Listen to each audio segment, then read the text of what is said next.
அல்ஹம்துலில்லாஹ், துல்ஹஜ் மாதத்துடைய 9வது நாள் ஹாஜிகள் அரஃபாவுடைய மைதானத்தில் ஒன்று கூடக்கூடிய அந்த நாள். அல்லாஹ்வுடைய தூதர் சொன்னார்கள், அரஃபாவுடைய தினத்தில் அல்லாஹ் ரப்புல் ஆலமீன் அதிகமான மக்களுக்கு நரக விடுதலையை அளிக்கிறான் என்று.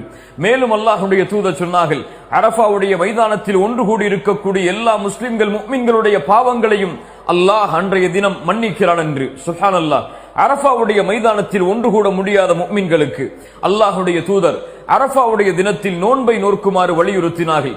அல்லாஹ்வுடைய தூதர் சொன்னார்கள், யார் அரஃபாவுடைய தினத்தில் நோன்பை நோற்பாரோ அது அவருடைய முன் வருடத்துடைய பாவத்திற்கும் பின்னால் வரக்கூடிய வருடத்துடைய பாவத்திற்கும் பரிகாரமாக அமையும் என்று.